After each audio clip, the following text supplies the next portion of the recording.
আমাদের এবারের গন্তব্য হচ্ছে ময়মনসিংহের উদ্দেশ্যে। আমরা এই মুহূর্তে যাচ্ছি ময়মনসিংহের পাগলা থানার মিরগড়া গ্রামে, যেখানে আছেন আমার একজন সম্মানিত রোগী। তার গলার সামনে একটি টিউমার হয়েছে। এই জিনিসটাকে আমরা বলছিলাম থাইরয়েড গ্ল্যান্ডের টিউমার। এখানে একটি ইনসিশন দিয়েছিলাম, সেটা কিন্তু এখন এই মুহূর্তে কোনোভাবেই কোনো কিছু বোঝার কায়দা নেই। অপারেশনের আগে যে জটিলতাগুলো ছিল আপনার, সেগুলো কি এখন আর আছে? না, সেগুলো সব ঠিক হয়ে গেছে। পেশেন্টস ফলো আপ ইন হাউজে আমাদের এবারের গন্তব্য হচ্ছে মেহেরপুর জেলার গাংনী থানার সাহেবনগর গ্রাম। আমার প্রচুর মাথা ব্যথা করতো আর কান দিয়ে পানি বেরোতো প্রথমে, তারপরে পুজ বেরোতো। ওই পুজ খুব গন্ধ বেরোতো, মানে আমার কাছে কেউ থাকতে পারতো না। তখন মানে আমি আমার মাকে ধরি মারতে যাইতাম, আর বাবুকে তো দেখতেই পারতাম না, আর আব্বু তো সবসময় বাজারেই থাকতো। মা মনে করেন যে কাজ করছে, করতে করতে মনে করেন আমি গলায় দড়ি দেওয়ার জন্য অলরেডি ঘরের ভিতর প্রস্তুত হয়ে গেছি। তার কানের পর্দায় ইনফেকশন পরবর্তী একটি ছিদ্র ছিল। পরে যখন আমরা কানের পর্দা প্রতিস্থাপন করি, তখন একটু খেয়াল করেন আপনারা, তার কানের পর্দা খুব সুন্দরভাবে সেট হয়ে যায়। আমি একদম সুস্থ। আপনার কানের মধ্যে তো একটা শব্দ হতো, কানের শব্দটা আমার একবারে ভালো হয়ে গেছে, আর শব্দ হয় না কানের ভিতরে। Patients follow up in house প্রতি শুক্রবারের এই আয়োজনে আমি ঘুরে বেড়াই বিভিন্ন গ্রামে গ্রামে, কারণ সেখানে থাকে আমার পেশেন্টসরা।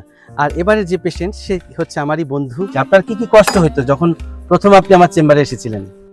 নাকে নাক দিয়ে রক্ত বের করলো আগে, তারপরে গলা দিয়ে রক্ত আসতো। কোনো ব্যথা দরদ কিছু ছিল না, এমনি মাঝে মাঝে রক্ত আসতো, আবার মাঝে মাঝে একাই সেরে যেত। ওষুধ খালি সেরে যেত, ওষুধ খাওয়ার কিছুদিন পরে আবার রক্ত বের হইতো, আবার স্বাভাবিক হয়ে যেত আবার ওষুধ শেষ হওয়ার সাথে। আজ থেকে 2 বছর আগে তার একটি অপারেশন করি। অপারেশনটির নাম ছিল সেপ্টোপ্লাস্টি উইথ টার্মিনোপ্লাস্টি। আপনার কি এখন আর কোনো কষ্ট হয়? না, এখন কোনো কষ্ট হয় না। কষ্ট হয় না। না। আমরা ইতিমধ্যে পৌঁছে গেছি হযরত শাহজালাল আন্তর্জাতিক বিমানবন্দর থেকে সৈয়দপুর থেকেই আমরা এখন যাচ্ছি দিনাজপুরে। আশা করছি আমার যে সম্মানিত রোগী আছে তার সাথে আজকে চমৎকার একটি সময় কাটবে। এটা মূলত ম্যালিয়াস পরিবারের এক ভালোবাসার আয়োজন। তারা যে এত কষ্ট করে যায়, সেই কষ্টটাকে কিছুটা উপলব্ধি করার জন্য তাদের বাড়িতে আমি আসা শুরু করেছি। আপনার কানে কি কি সমস্যা হতো এবং কতদিন ধরে আপনি এই সমস্যায় ভুগছিলেন? বুঝাইতে কি আমার সমস্যা, মানে কানের পানি বাইর হয়, ব্যথা করে, কান চুলকে, কানের ভোগ শব্দ হয়, আবার মনে করেন যে কানে শুনেও কম পাই।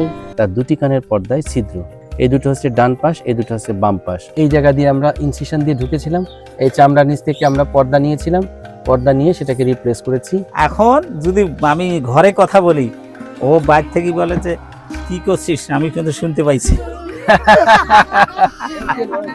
আমরা এবারের পর্বে দেখাবো ছোট্ট একটা সোনামণির জীবনের গল্প। এই গল্পটা যদি আপনারা শুনেন, আপনাদের অনেক ভালো লাগবে। এই কারণেই, কারণ আপনার সোনামণিরও এইরকম কোনো সমস্যা থাকতে পারে।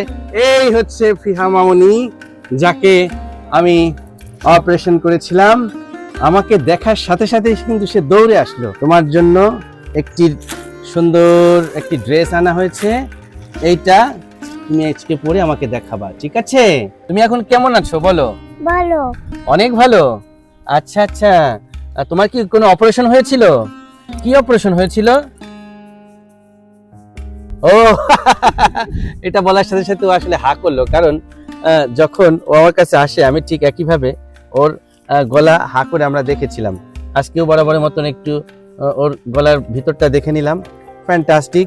গলার ভিতরে এখন সেই টনসিলও নেই, সেই এডিনয়েডও নেই। পেশেন্টস ফলো আপ ইন হাউজের এই আয়োজন থেকে আমি দেখতে চাই বাংলার অপরূপ রূপ, দেখতে চাই বাংলার খেটে খাওয়া প্রতিটি মানুষের জীবন জীবিকা। আমি যখন যেখানে যাই সেখানে একটি ছোট্ট চেম্বার তৈরি হয়ে যায়।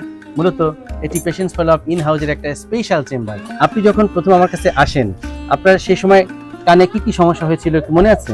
কানের ভিতরে আঙুল দিলে আচারের মতো বের হতো। আচার? ঠিক আচারের মতো পুরো আঙুলটা লেগে যেত আমার। আচ্ছা আচ্ছা, ঠিক আছে। এত দুর্গন্ধ করতো, মানুষের ভিতরে যাইতে খুব মানে খারাপ লাগতো। যে মানুষ কাজ করতাম, আশেপাশের মানুষজন আছে না, তারা খালি বলতো গন্ধ পায় কিসে, কিন্তু আমি দূরে দূরে থাকতাম। স্যার অপারেশন হওয়ার পরে যে মাথাটা এত হালকা হয়ে গেছে, এখন মনে করেন যে মনে হয় যে আগের মতো হয়ে গেছে আমি। তাই? জি স্যার। আচ্ছা, এখন আর কোনো সমস্যা নেই আমার। এই যে দেখা যাচ্ছে যে সাদা সাদা জিনিস, এগুলি হচ্ছে কোলেস্টিওটোমা। এই কোলেস্টিওটোমা থাকার ফলে তার কান দিয়ে দুর্গন্ধযুক্ত পুজ বের হতো। এবং এটাই কিন্তু আমরা অপারেশন করে ঠিক করেছি। আপনার জন্য অনেক দোয়া করছি যে স্যার যাতে ভালোভাবে